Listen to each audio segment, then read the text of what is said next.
The Falcons look to get their second straight divisional win, while the Buccaneers look to get a big upset on the road Thursday night. That and more on a crossover edition of Locked On Bucs.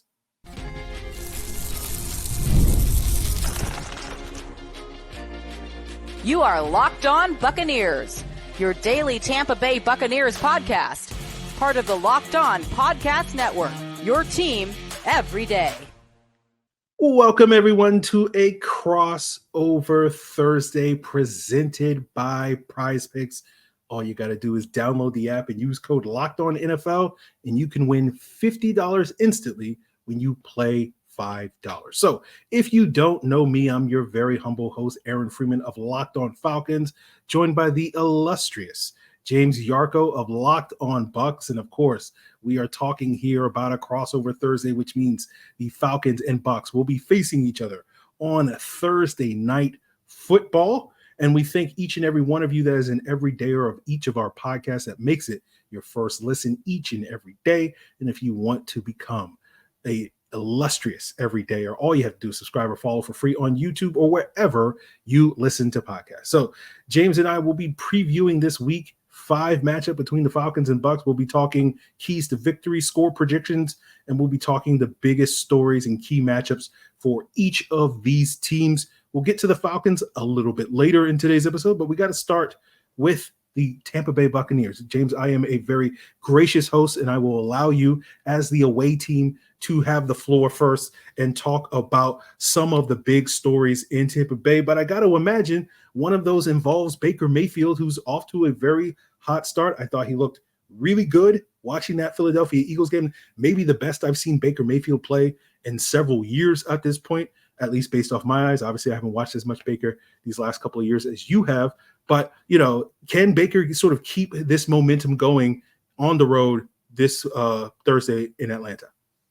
Yeah, that's the big question, right? Baker's been absolutely outstanding in 3 of the Bucs' 4 games this season, and his stat line from last week in their win over the Eagles was good, but it would have been far more impressive if it wasn't for a brutal stretch of drops by Buccaneers receivers, which included one in the end zone. But without Luke Goedeke on the offensive line, which he has already been ruled out for this game, the offensive line has been a little bit shaky, and they're going to be without their 3rd and 4th receivers in this one. Jalen McMillan is still dealing with a hamstring injury. Trey Palmer suffered a concussion against the Eagles. So it's going to be Mike Evans, Chris Godwin, Sterling Shepard, Cade Otton, and then the running backs. Now, Otton had 4 total targets in the first 2 weeks combined, but he has 17 over the last 2 games, 13 receptions, 99 yards, 6 of those receptions resulting in first down. So it took a little while for Cade Otton to get going last year, but he's a viable, trusted target for Baker Mayfield, especially against Atlanta. I'm sure many Falcons fans remember the game-winning touchdown that he had in Atlanta. And over the 2 games, he had 7 receptions for 59 yards in that touchdown. They're going to use him, and they're going to use him quite a bit this week with all the injuries to the receiver group. But look, Baker Mayfield has been fantastic. I'm not sure how many people would have had Baker Mayfield as an MVP candidate through the first month of the season on their bingo card, but he's completing over 70% of his passes. He's 6th in the NFL in yards, 2nd in touchdowns, which means that he's trailing only Sam Darnold. So let's collectively, as Bucs and Falcons fans, laugh at the expense of the Carolina Panthers because they had both of those guys on their roster at the same time and opted for Bryce Young, which is working out oh so well. Baker is also 6th in yards per game, 5th in completions, 4th in quarterback rating, and he has just 2 interceptions on the season. So a big part of that is how quickly he's getting rid of the ball and lets his receivers make plays. 2.05 seconds from snap to pass last week was the fastest in his career and the 2nd fastest by any quarterback this season. So he and Liam Cohen are in a zone right now. And after all that talk about how the Falcons were the easy choice as the favorites in the NFC South, they're going to be out to prove something Thursday night.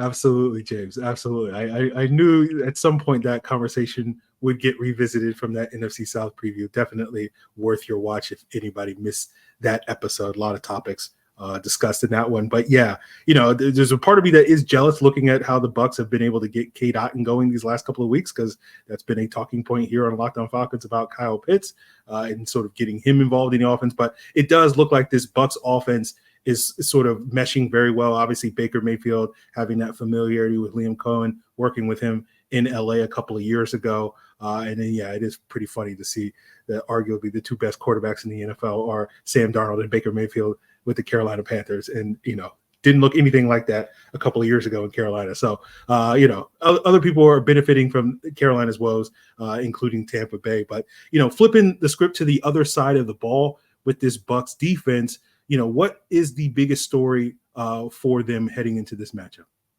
The big question and the big story is, can this defense keep up the pressure that they showed last week? So Jalen Hurts was pressured on almost 29% of his dropbacks last week, and the Bucs sacked him 6 times, one of which was a sack fumble by Lavonte David. The Falcons are 0-2 this season when Kirk Cousins is pressured more than 20% of his dropbacks. Against the Steelers and Chiefs, Cousins was pressured at 32.1 and 41.9 of his dropbacks. Against the Eagles and Saints, 16.1 and 13.9. He was sacked twice in each of the losses, once in each of the wins. So I don't think it's a coincidence that when Cousins is pressured at that rate, the Falcons have been losing. And I don't think it's a coincidence that his average depth of target in the 2 losses were 7.5 yards or lower. And in the 2 wins, it was 9 yards or higher. So the Bucs have to dial up the pressure without Kalijah Kancey and Antoine Winfield Jr. and now Servassier Dennis, who's headed to injured reserve. It's going to be a little bit more difficult. Vita Vea being there is huge for the pass rushers around him because of all the attention he garners. And if he isn't getting double teamed, as well as I do, he's going to be the one that ends up in the backfield getting a sack. We saw it against the Eagles. And then Jalen Hurts is, of course, far more mobile than Kirk Cousins. I don't think that's an insult to Cousins. I think that's just the difference in the type of athletes that they are. So if you get pressure on Kirk early and then keep it up throughout the game, that has been the recipe for beating this Falcons offense. The question is, for the Bucs, where does it come from? Yaya Diaby finally got a sack last week. Chris Braswell, the 2nd-round pick out of Alabama, has been getting more involved each and every week. Anthony Nelson had a strong week, but Lavonte David is the key. The game he had against Philly is exactly what he has to do against Atlanta. Contain Bijan Robinson at the line of scrimmage, and then pick your spots to get into the backfield and knock Kirk Cousins around. Barkley last week, 10 carries for 84 yards, but one of those carries went for 59 yards. So that left 9 carries for 25 yards the rest of the day. That was done in large part because of the play of Lavonte David. So what Lavonte was able to do was take the ball out of the hands of the Eagles' best offensive player. The exact same thing has to happen in this one. Take the ball out of the hands of Bijan Robinson, and it could be the difference in what I think is going to end up being a really, really close game. Yeah, I think this is going to be the big challenge for the Falcons offense, right? If I'm Todd Bowles and I'm looking at talking about Kirk Cousins' lack of mobility, he's not going to be able to make plays with his legs when that pressure comes. He's going to have to make it, with his mind and what. And obviously, with Kirk Cousins' experience, he should be poised to do that. But I'm going to want to dial up pressure. I want to dial up pressure if I'm Todd Bowles, so that going back to what you're talking about with Bijan Robinson, where he can't leak out of the backfield and be a playmaker as a pass catcher, he has to stay in and block and all those various things. And, Vita Vea, like James, like Lavonte David, Mike Evans, Vita Vea, like I cannot wait for these guys to retire at some point, because I'm just so frustrated with every time the Falcons play them that these guys are just making play after play after play. So Vita Vea going up against a undersized backup center and Ryan Newsel is not something that I'm looking forward to. I think the Falcons will get a boost if Caleb McGarry is healthy and ready to suit up. It sounds like he's going to play after missing last week with a knee injury, and so that will benefit. But, if he's not 100%, can someone like Yaya Diaby really take advantage of that? Those are going to be some of the challenges facing this Falcons offense against this Tampa Bay Buccaneers defense. We know that Todd Bowles, can cook up some things when it comes to the defense. And so we'll see if the Falcons and Zach Robinson are up for the challenge. But the Falcons may get a boost from just the calendar changing, shifting into fall, because we're going to talk about Kirktober when we talk about the biggest stories for the Atlanta Falcons as we continue today's Crossover Thursday. So, guys, it is time to get back in the stadium or arena. And for me, I want to get back in the stadium. I'm always looking for the cheapest seats with a good view of the action. And Game Time is the place to go, right? They're going to take the guesswork out of buying tickets, whether it's for sports, football, comedy, music, theater, whatever event is near you. And again, the Game Time is perfect for me because I can just toggle on their all-in prices, means I'm not going to worry about getting slapped with hidden fees at checkout when I look in the app. And also I get those panoramic seat views, so I know exactly what I'm getting when I buy those tickets. So it is the perfect app for me to buy whatever tickets to events that I'm looking to go to, whether they're sports games, comedy, music, and theater, and then they can be the perfect app for you. All you have to do is download the Game Time app, create an account, and use code LOCKEDONNFL, and you'll get $20 off your first purchase. Terms apply. Again, create an account and redeem code LOCKEDONNFL. That's LOCKEDONNFL for $20 off. Download Game Time today. What time is it? Game time.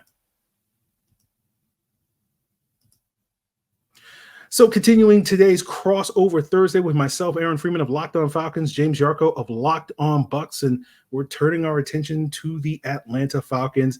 And as I mentioned it, the biggest story for the Atlanta Falcons, James, is Kirktober. This is something I saw on Falcons Reddit earlier this week, and I'm borrowing it because it is something that I talked about when the Falcons acquired Kirk Cousins, his tendency to start slow in the month of September. And usually when you look at him historically, his best football, typically happens in the months of October and November. And you look at the calendar, it is October. So it is time to see if this Falcons offense can start, catching up to what the Bucs offense looks like with Baker Mayfield and Liam Cohen melding together and looking like they are working in unison to produce a high-powered offense. We're hoping to see that from the Atlanta Falcons. That's kind of the big story of the week for their offense. And of course, getting a boost on that offensive line if Caleb McGarry is going to return in this matchup. So I think this is going to be an opportunity for the Falcons to start building towards the expectations that you mentioned, where they're the clear-cut favorite to win the NFC South. They have not looked like that team.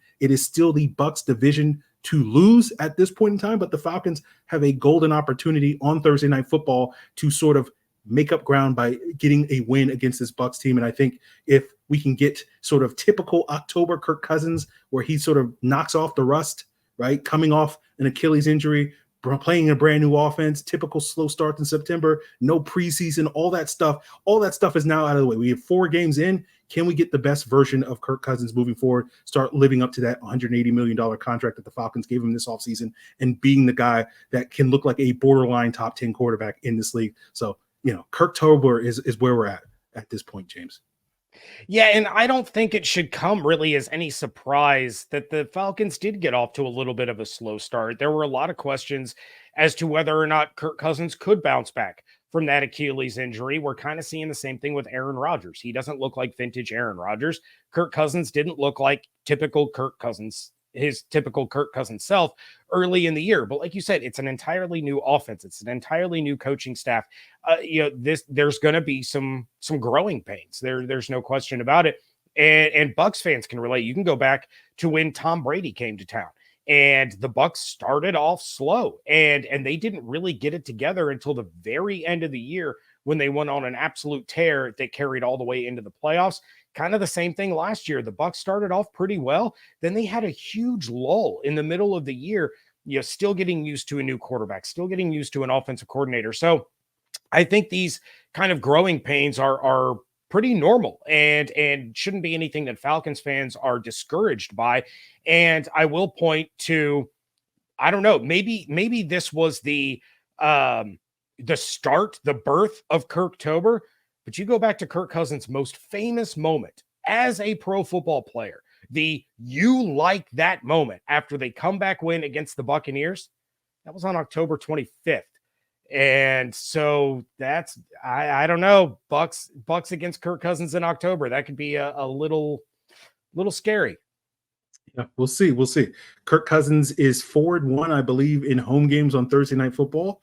Baker Mayfield is 0-1 in road games. I think he's like 4-0 in home games on Thursday Night Football. So we'll see sort of if those sort of trends continue in Atlanta as well as Tampa Bay moving forward. But when we talk about the biggest story for the Falcons on defense, probably the biggest story is the absence of Troy Anderson, who just won NFC Defensive Player of the Week for his performance last week against the New Orleans Saints. He'll be replaced due to a knee injury by a rookie, J.D. Bertrand, who will be basically making his first real action of the NFL season and really the first Falcons rookie from this most recent draft class to really play any significant reps either on offense or defense. It's funny, James, because Falcon fans are freaking out about, oh, why aren't the rookies contributing? But we did the NFC South preview, and one of the questions we asked was, which rookie is going to have the biggest impact? And I basically said none of these rookies are going to impact for the Atlanta Falcons, but you can tell who listens to Locked On Falcons and who doesn't listen to Locked On Falcons based off of their level of freak out. But I don't even know if J.D. Bertrand's presence is really going to impact this matchup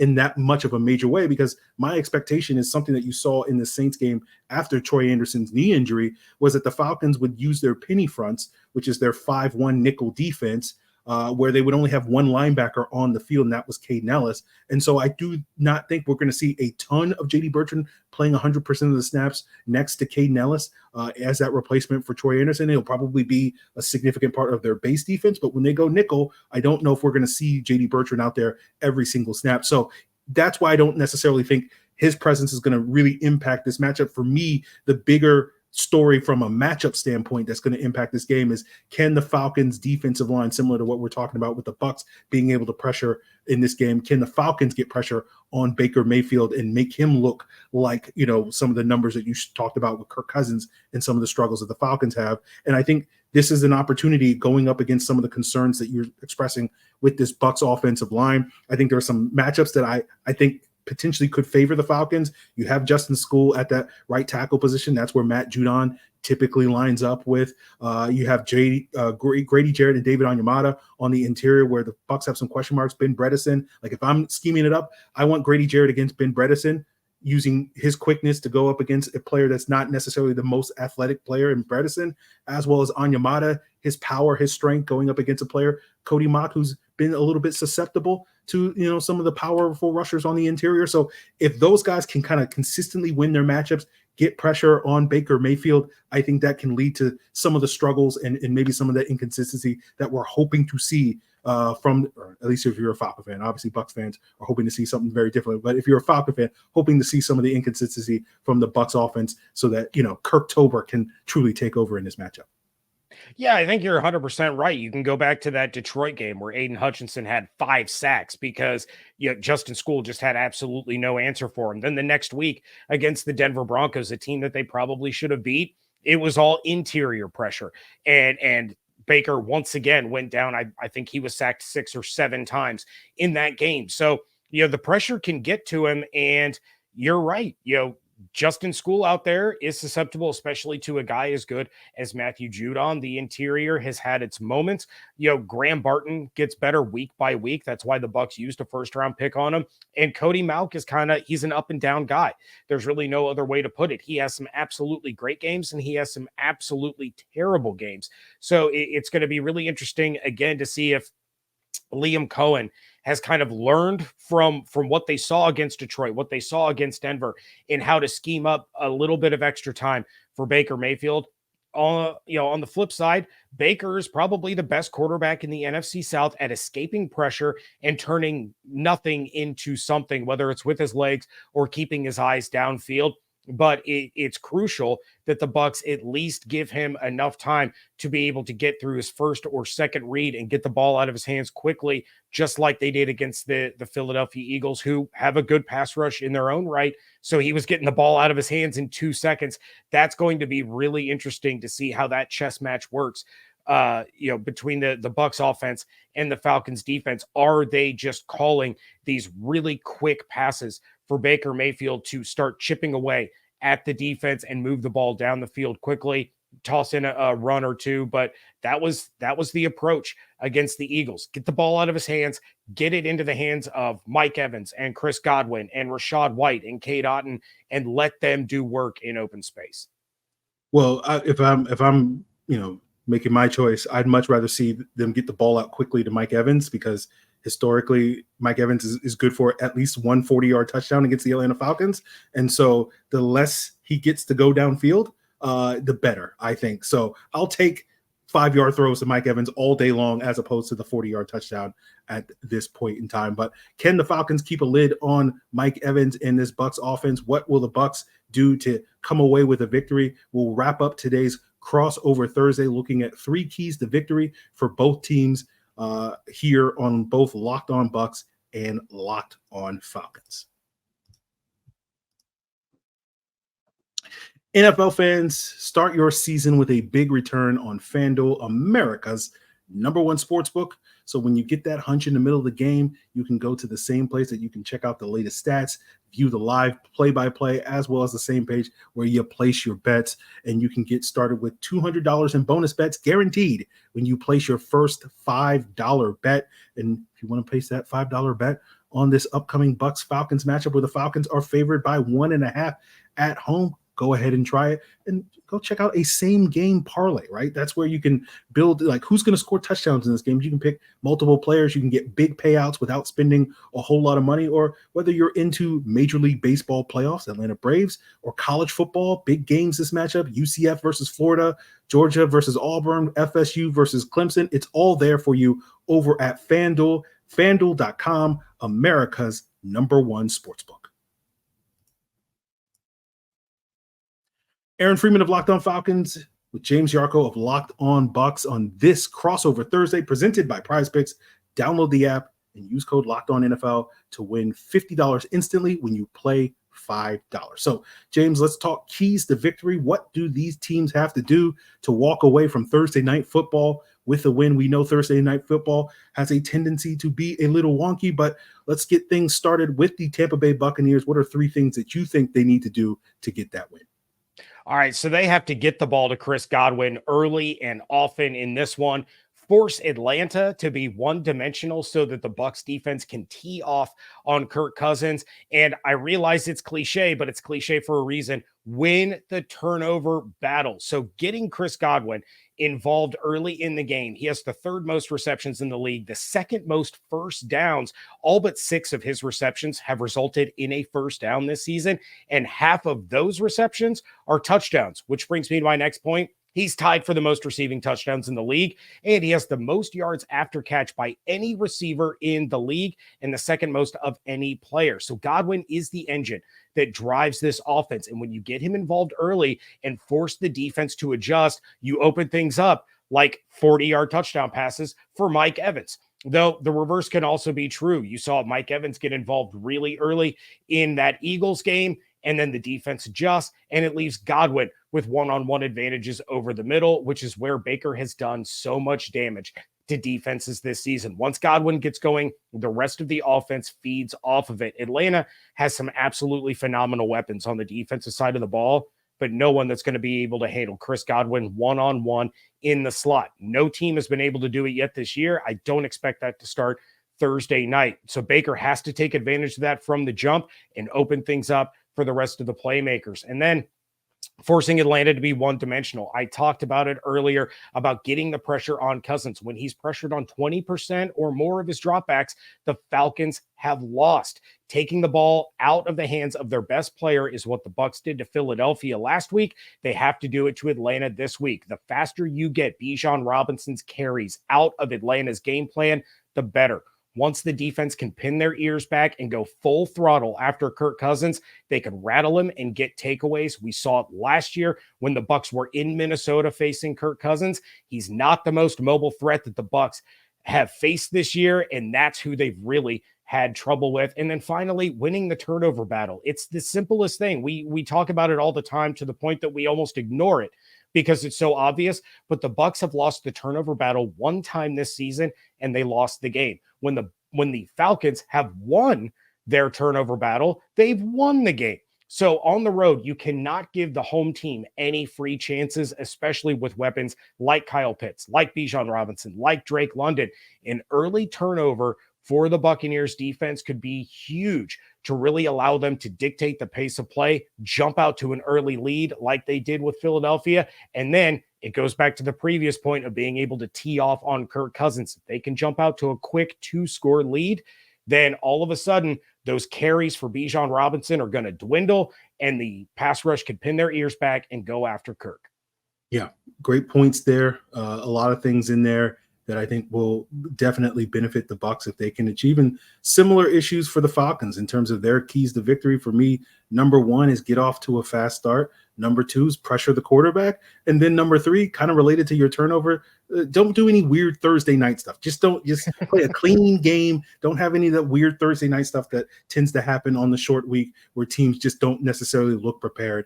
And so, talking about that fast start, the one game that the Bucs lost was a game in which Denver got off to a very fast start that kind of forced the Bucs to not necessarily want to play the game that they wanted to play. And so if the Falcons can, get that opening drive down the field, score points, get a 7-0 lead, keep the pressure on Tampa Bay, and allow the Falcons to be able to incorporate all of their weapons, their passing game, their running game, their offense to be on schedule. And then, of course, going back to the point we made about pressuring the quarterback. Yes, you're right. When you said Baker Mayfield's the most mobile quarterback in the NFC South, I was like, is that true? And it's like, yes, looking around the NFC South, that is definitely true at this point in time with Kirk Cousins, Derek Carr, and, the corpse of Andy Dalton at this point in time. And I probably will eat those words next week when the Falcons play the Panthers. 100%. But we'll see on that front. But I do think if you can get pressure on Baker Mayfield and really, because, again, going back to what you're talking about with Chris Godwin and Mike Evans, guys at the Falcons, we have the Falcons secondary is very good, but I don't love those matchups. They have historically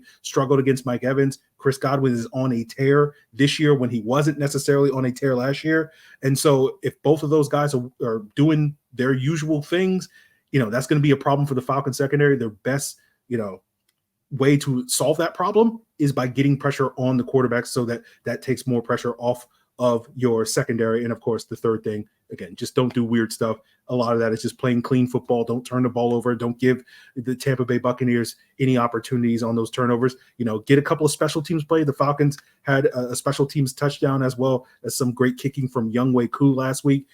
Didn't something happened weird in the Eagles game on special teams, right? There was a muffed punt by one of the blockers was shoved into the returner. The ball hit him, and the Bucs recovered, and it led to a touchdown. Yes. So that's the weird stuff that, I want the weird stuff to happen to Tampa Bay and not the weird stuff to happen to the Atlanta Falcons. So we'll see if the Falcons can take care of business. But James, we'll wrap up here with maybe a score prediction. You got one for me in this matchup? I do. And Thursday night games, like you said, they're weird. They're always weird. And for Locked On Falcons listeners, like the Locked On Bucs listeners know that I've been on this hill that I'm willing to die on for like the last 5 years, that if the NFL actually cared about player safety, there would be no Thursday night football. It's generally a terrible product. It's short weeks, but I think the division rival aspect adds a little bit of juice to this one. I think the players are going to be a little bit more up for it than most Thursday night matchups. That said, it's probably still going to be ugly, boring football. And I think this one is going to come down to whoever has the ball last kicking a field goal. Unfortunately for the Falcons, I think that team that has the ball last is going to be the Buccaneers. Chase McLaughlin is going to nail one. I'm going to take the Bucs to upset the Falcons in Atlanta 23-20. I think that I'm on a similar track as you. And I would imagine if this game was being played on Sunday, I would probably pick the Bucs. I think they have played a better brand of football. But as you mentioned, Thursday nights are a little weird. Kirk Cousins has generally been good on Thursdays at home, and we'll see if the Falcons. So I'm going to pick the Falcons, even though I don't necessarily know, if you played this game 10 times, the Falcons would come away with the win the majority of those times. But again, it's a weird Thursday night game. So I'm going to go with a weird score, like 26-23 Falcons in this one.